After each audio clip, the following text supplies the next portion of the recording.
আসসালামু আলাইকুম, সবাই কেমন আছেন? আমার আজকের রেসিপি ফ্রাইড রাইস, যেটা একদমই বাঙালি খাবার না। এটা চাইনিজদের একটা রেসিপি।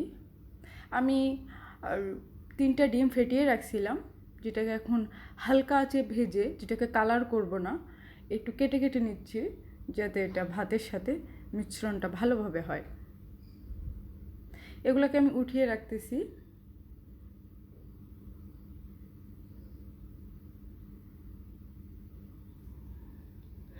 কিছু তেল গরম করে নিলাম।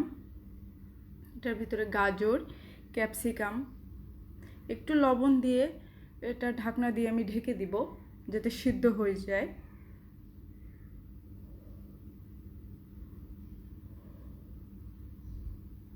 রান্নার জন্য একটা সময়েরই ব্যাপার। এখন আমি কিছু পাতাকপি দিয়ে দিব। ফ্রাইড রাইসের উপকরণে এই ধরনের সবজিগুলা, যেহেতু চাইনিজ বা বিদেশে এভাবেই খায়, এটা একদমই বাঙালি খাবার না, এটা বিদেশি খাবার। আমরা বাঙালিরাও খাই, যেটা ভাত ভাজা বলি, যেমন ডিম দিয়ে ভাত ভেজে খাই ঝাল দিয়ে। কিন্তু এটাও অনেকটা এরকমই। একটু ডিম দিয়ে দিলাম।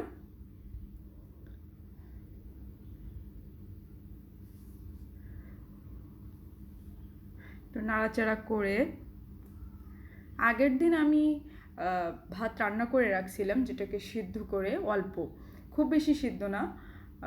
তারপর সেটাকে আমি ফ্রিজে রেখে দিয়েছিলাম। ঠান্ডা ভাত ঝরঝরা হয়, এবং সেই ভাতগুলোকেই আমি দিয়ে দিচ্ছি।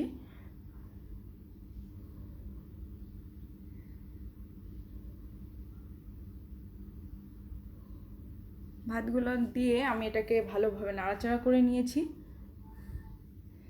এবার এর ওপর একটু টেস্টি সল্ট দিয়ে দিব, যাতে খাবারের টেস্টটা একটু বেড়ে যায়। তাছাড়াও আপনার লবণটা দেখবেন, যেহেতু স্বাদ মতো লবণ দিলে এটা ভালো লাগে। এটাকে আমি এবার নাড়াচাড়া করে নামিয়ে রাখবো।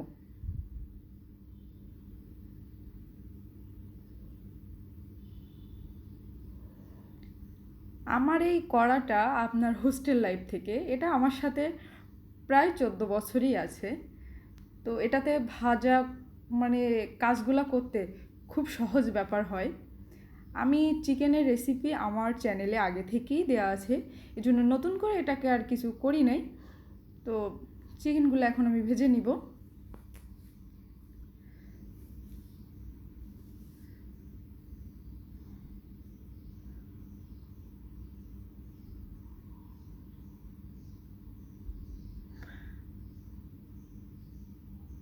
অনেকে মনে করে রান্নাটা অনেক সহজ একটা জিনিস।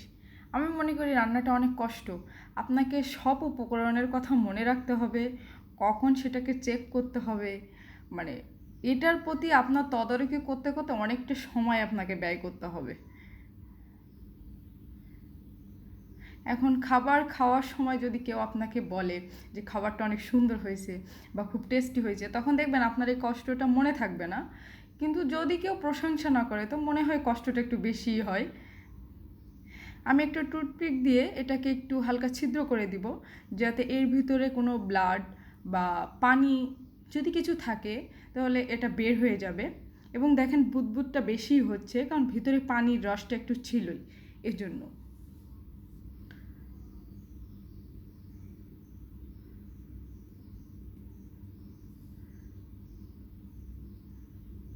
তারপর আমি অপর পাশটাও ওভাবেই করে নিব, যাতে দুই পাশে এটাকে ভালোভাবে আর কি রসটা বের হয়ে যায়, যে পানির রস থাকে।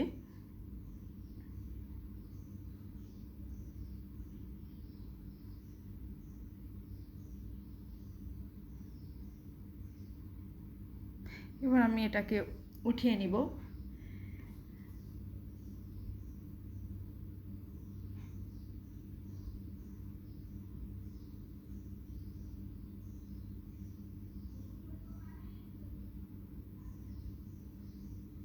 আমি রান্নায় এত ভালো পারদর্শী না, এজন্য আমার কাজগুলো একটু বাধা বাধা টাইপের হয়।